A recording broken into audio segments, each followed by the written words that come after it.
Every one, എല്ലാവർക്കും KS ഇൻസൈറ്റ്സിൻ്റെ ഒരു പുതിയ വീഡിയോയിലേക്ക് സ്വാഗതം. നമ്മൾ ഇന്ത്യൻ ഭരണഘടനയുടെ നിർമ്മാണത്തെക്കുറിച്ചാണ് പഠിച്ചു വരുന്നത്.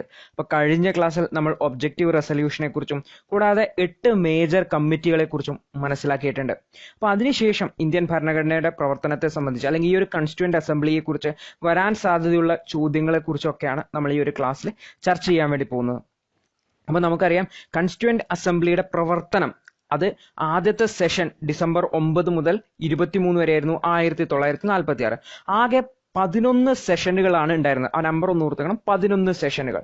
അവസാനത്തെ സെഷൻ നടന്നത് നവംബർ 14 മുതൽ 26 വരെയാണ് 1949 നവംബർ 14 മുതൽ 26 വരെ. അപ്പൊ ഈ ഒരു കോൺസ്റ്റിറ്റ്യൂവൻ്റ് അസംബ്ലിയുടെ ഈ ഒരു പ്രവർത്തനത്തിന്റെ ടൈമിനുള്ളിൽ ഈ ഒരു ഡ്രാഫ്റ്റ് ഭരണഘടന ഉണ്ടാക്കുകയും അത് ഡ്രാഫ്റ്റിംഗ് കമ്മിറ്റിയുടെ ചെയർമാൻ ആരാണെന്ന് നമ്മൾ കഴിഞ്ഞ ക്ലാസ്സിൽ പഠിച്ചിട്ടുണ്ട്. അത് ഡോക്ടർ BR അംബേദ്കർ ആണ്. അത് മറന്നുപോയത് ആ പേര്.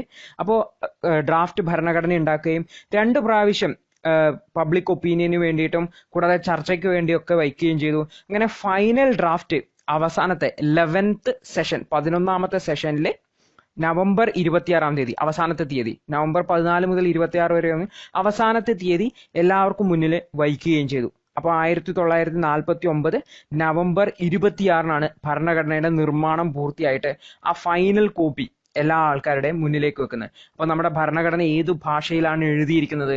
അത് ഇംഗ്ലീഷിലാണെന്ന് ഓർത്തു വെക്കണം. അതായത് ഭരണഘടനയുടെ ഒറിജിനൽ കോപ്പി തയ്യാറാക്കിയത് ഇംഗ്ലീഷിലാണ്. അപ്പോൾ ഈ ഇംഗ്ലീഷിലുള്ള കോപ്പി നവംബർ 26-ാം തീയതി കോൺസ്റ്റിറ്റ്യൂവൻ്റ് അസംബ്ലിയുടെ മുന്നിലേക്ക് വെക്കുകയും അന്ന് ഹാജരായിട്ടുള്ള 284 പേർ, അതായത് 299 ഇതിന്റെ സൈസ് എന്നറിയാം, അതിൽ 284 പേർ ഒപ്പിടുകയും ചെയ്തു. അപ്പൊ നമ്മൾ ആദ്യം പറഞ്ഞിട്ടുണ്ട് മുഴുവൻ ആൾക്കാരും പങ്കെടുത്തിട്ടില്ല എന്ന്. എന്നാൽ ഇന്ത്യക്ക് സ്വാതന്ത്ര്യം കിട്ടിയതിന് ശേഷം ഈ ഒരു കോൺസ്റ്റിറ്റ്യൂവൻ്റ് അസംബ്ലിയിലേക്ക്, അതായത് പ്രിൻസ്ലി സ്റ്റേറ്റ്സ് എന്നുള്ള ആൾക്കാരെ വരികയും, അതായത് ഇന്ത്യയിൽ ജോയിൻ ചെയ്യാൻ സമ്മതിച്ച പ്രിൻസ്ലി സ്റ്റേറ്റ്സ് എന്നുള്ള ആൾക്കാർ വരികയും മുസ്ലിം ലീഗിന്റെ ആൾക്കാരും ജോയിൻ ചെയ്തില്ല എന്ന് പറഞ്ഞിരുന്നു. അപ്പൊ ഇന്ത്യയെ വിഭജിച്ചതിന് ശേഷം പാകിസ്ഥാനിലേക്ക് പോയി. അപ്പൊ ഇന്ത്യയിൽ നിന്നുള്ള മുസ്ലിം ലീഗിന്റെ മെമ്പേഴ്സ് ജോയിൻ ചെയ്യുകയും ചെയ്തു. അപ്പോൾ നമ്മൾ ആദ്യം കോൺസ്റ്റിറ്റ്യൂവൻ്റ് അസംബ്ലിയുടെ സൈസ് പറഞ്ഞായിരുന്നു, അത് 389 ആയിരുന്നു. അപ്പോൾ ഈ ഒരു സ്വാതന്ത്ര്യം, ഇന്ത്യൻ ഇൻഡിപെൻഡൻസ് ആക്ടിന് ശേഷം, അതായത് സ്വാതന്ത്ര്യം ലഭിച്ചതിന് ശേഷം പാകിസ്ഥാൻ, അതിൽ കുറെ പേരെന്ത് ചെയ്തു, പാകിസ്ഥാനിലേക്ക് മാറിയതുകൊണ്ട് 299 ആയിട്ട് കുറഞ്ഞിരുന്നു. അപ്പൊ ഈ ഒരു കുറച്ച് കാര്യങ്ങളൊന്ന് ഓർത്തു വെക്കാനുണ്ട്. അതായത് ഈ ഒരു കോൺസ്റ്റിറ്റ്യൂവൻ്റ് അസംബ്ലിയുടെ സൈസ് മുൻപ് 389 ആയിരുന്നു. ഈ ഒരു 389 സ്വാതന്ത്ര്യം കിട്ടിയതിന് ശേഷം കുറെ ആൾക്കാർ പാകിസ്ഥാനിലേക്ക് പോയതുകൊണ്ട് കുറഞ്ഞിട്ട് 299 ആയി.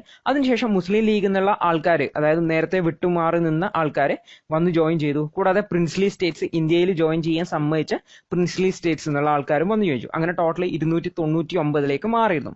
അപ്പൊ നമ്മളെ ഭരണഘടനയിൽ ഒപ്പിട്ടിരിക്കുന്നത് 284 പേരാണ്. കുറച്ച് ആൾക്കാരൊന്നും ഹാജരായിട്ടുണ്ടായിരുന്നില്ല. അപ്പൊ ഈ ഒരു സ്വാതന്ത്ര്യത്തിന് ശേഷം നമ്മളെ ഈ ഒരു ഭരണഘടനാ നിർമ്മാണ സമിതിക്ക് ഒരു കാര്യമായൊരു മാറ്റം സംഭവിച്ചിട്ടുണ്ട്. അതായത് നമുക്കറിയാം, ക്യാബിനറ്റ് മിഷൻ പ്ലാനിന്റെ അടിസ്ഥാനത്തിൽ 1946 ക്യാബിനറ്റ് മിഷൻ പ്ലാനിന്റെ അടിസ്ഥാനത്തിലാണ് ഈ ഒരു ഭരണഘടനാ നിർമ്മാണ സമിതി രൂപീകരിച്ചത്. പക്ഷെ ആ ഒരു ക്യാബിനറ്റ് മിഷൻ പ്ലാനിന്റെ ഇതിൽ ഒരു കണ്ടീഷൻ ഉണ്ടായിരുന്നു. അതായത് ബ്രിട്ടീഷ് രാജ്ഞിക്ക് എപ്പോ വേണമെങ്കിലും ഈ ഒരു ഭരണഘടനാ നിർമ്മാണ സമിതിയെ പിരിച്ചുവിടാം എന്നുള്ളൊരു ക്ലോസ് ഉണ്ടായിരുന്നു. അപ്പൊ അതിന്റെ അർത്ഥം എന്താ? ഈ ഒരു ഭരണഘടനാ നിർമ്മാണ സമിതിക്ക് സ്വന്തമായൊരു നിലനിൽപ്പില്ല. അത് ആരെ ഡിപ്പെൻഡ് ചെയ്തിട്ടുള്ളത്? ബ്രിട്ടനിലെ രാജ്ഞിയെ ഡിപ്പെൻഡ് ചെയ്തിട്ടാണ്. കാരണം രാജ്ഞിക്ക് തോന്നുവാണ് ഇന്ത്യക്ക് ഇനി ഭരണഘടന വേണ്ട, അപ്പൊ പിരിച്ചുവിടാം, നിങ്ങളെല്ലാം പിരിഞ്ഞു പോയിക്കോ എന്ന് പറഞ്ഞാൽ മതി. അപ്പൊ സ്വാതന്ത്ര്യം കിട്ടിയതിനു ശേഷം ഇന്ത്യൻ കോൺസ്റ്റിറ്റ്യൂവൻ്റ് അസംബ്ലി അല്ലെങ്കിൽ ഭരണഘടനാ നിർമ്മാണ സമിതി ആദ്യം ചെയ്തത് എന്താണ്?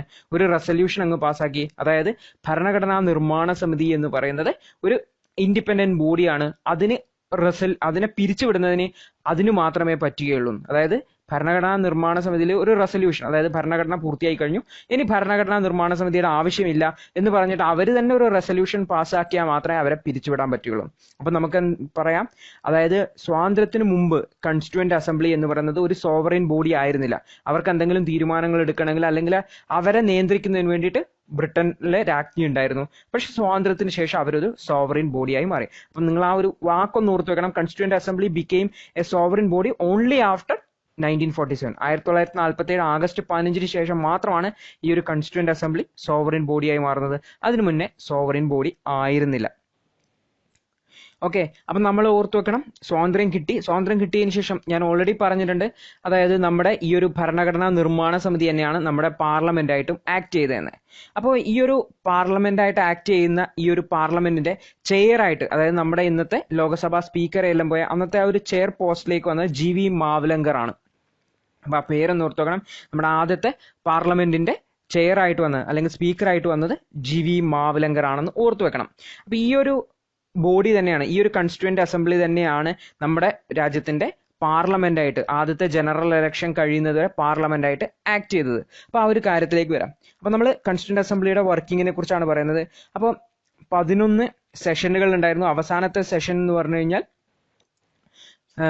നവംബർ 14 മുതൽ 26 വരെയായിരുന്നു. അപ്പൊ 26 തീയതി ഭരണഘടന കൊണ്ടുവന്നു, എല്ലാവരും അതിൽ ഒപ്പിട്ടു. അതോടെ ഇന്ത്യൻ ഭരണഘടനയെ കോൺസ്റ്റിറ്റ്യൂവന്റ് അസംബ്ലി അംഗീകരിച്ചു എന്ന് നമുക്ക് മനസ്സിലാക്കാം. അപ്പൊ ഈ ഒരു ഭരണഘടനാ നിർമ്മാണത്തിൽ ഏറ്റവും പ്രാധാന്യമുള്ള ഒരു റോള് പ്ലേ ചെയ്ത ആളാണ് ഡോക്ടർ BR അംബേദ്കർ. അദ്ദേഹമാണ് ഡ്രാഫ്റ്റിംഗ് കമ്മിറ്റിയുടെ ചെയർമാൻ. അദ്ദേഹത്തിനെയാണ് ഇന്ത്യൻ കോൺസ്റ്റിറ്റ്യൂഷന്റെ ഫാദർ അല്ലെങ്കിൽ father of Indian constitution, Indian ഭരണഘടനയുടെ ശില്പി അല്ലെങ്കിൽ പിതാവ് എന്നൊക്കെ വിളിക്കുന്നത്. അപ്പൊ chief architect of Indian constitution എന്ന് വിളിക്കുന്നതും ഡോക്ടർ BR അംബേദ്കറെയാണ്.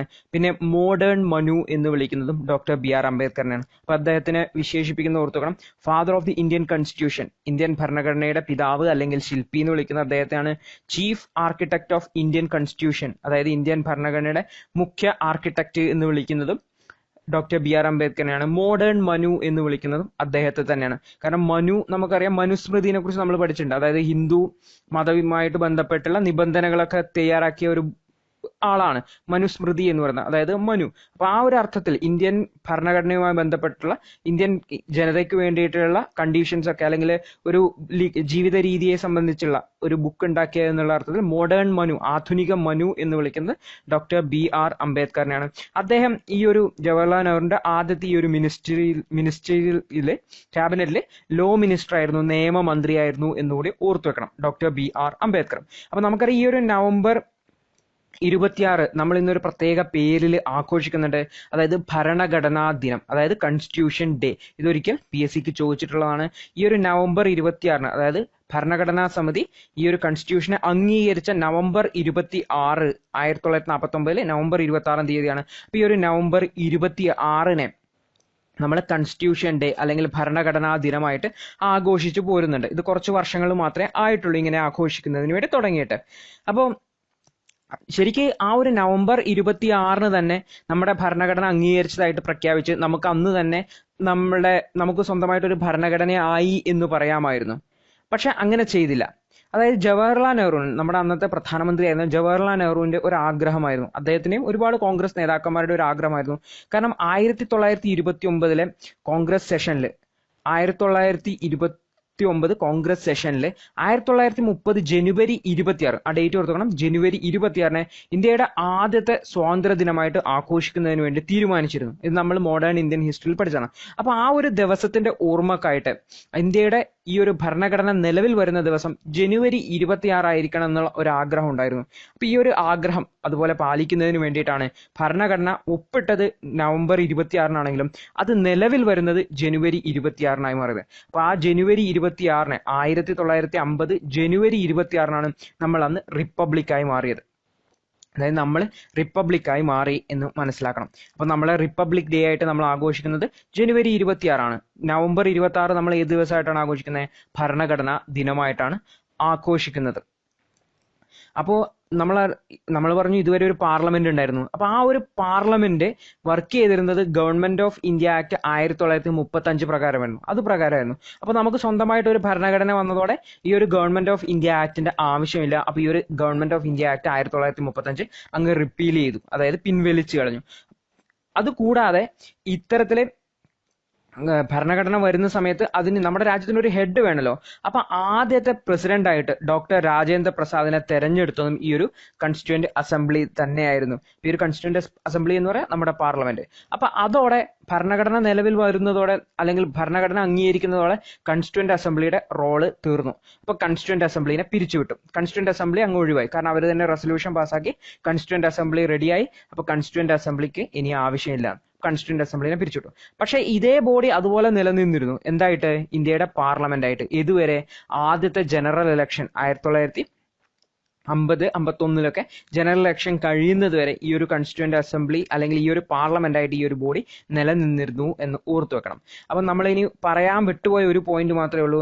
നമ്മുടെ കോൺസ്റ്റിറ്റ്യൂന്റ് അസംബ്ലിക്ക് ഒരു ചിഹ്നം ഉണ്ടായിരുന്നു. ആ ചിഹ്നത്തിലുണ്ടായിരുന്ന മൃഗം എന്ന് പറഞ്ഞാൽ ആനയാണ്. അപ്പൊ ആ ചിഹ്നം നമുക്ക് ഇവിടെ കാണാൻ വേണ്ടി പറ്റും, താഴെ കൊടുത്തിട്ടുണ്ട്. അപ്പൊ ഈ ഒരു ചിഹ്നം ആനയാണെന്ന് ഓർത്തു വെക്കണം. അപ്പൊ നമ്മൾ കോൺസ്റ്റിറ്റ്യൂന്റ് അസംബ്ലിയും അതിന്റെ പ്രവർത്തനത്തെക്കുറിച്ചുമായിട്ടുള്ള പ്രധാനപ്പെട്ട എല്ലാ പോയിന്റുകളും കവർ ചെയ്തിട്ടുണ്ട്. അപ്പോൾ ഭരണഘടനയെ കുറിച്ചുള്ള പ്രത്യേകതകൾ നമ്മൾ ഓൾറെഡി ഭരണഘടനയുടെ സാലിയന്റ് ഫീച്ചേഴ്സിൽ പഠിച്ചിട്ടുണ്ട്. അപ്പോൾ അത് ഞാൻ വീണ്ടും ആവർത്തിക്കുന്നില്ല. അപ്പൊ ഇത്രയും കാര്യങ്ങളാണ് ഈ ഒരു ഭരണഘടനാ നിർമ്മാണ സമിതിയെ നമ്മൾ ഈ ഒരു PSCയുടെ ഒരു എക്സാം പോയിന്റ് ഓഫ് വ്യൂവിൽ നിന്ന് ഓർത്തു വെക്കേണ്ടതായിട്ടുള്ള കാര്യങ്ങളുള്ളത്. അപ്പൊ നിങ്ങൾക്ക് ഏകദേശം എല്ലാ കാര്യങ്ങളും ഒന്ന് മനസ്സിലായിട്ടുണ്ടാവുന്നിരിക്കുന്നു. അപ്പൊ നമ്മൾ അടുത്ത ക്ലാസ് മുതൽ ഭരണഘടനയിലേക്ക് അങ്ങ് ഇറങ്ങുവാണ്. ഭരണഘടനയുടെ ഒന്നാമത്തെ കാര്യം, രണ്ടാമത്തെ കാര്യം, പ്രിയാമ്പിൾ മുതൽ, ആമുഖം മുതൽ നമ്മൾ അങ്ങോട്ട് പോവാണ്. അപ്പൊ നമുക്ക് അടുത്ത ക്ലാസ്സിൽ കാണാം. അതുവരെ good bye, all the best.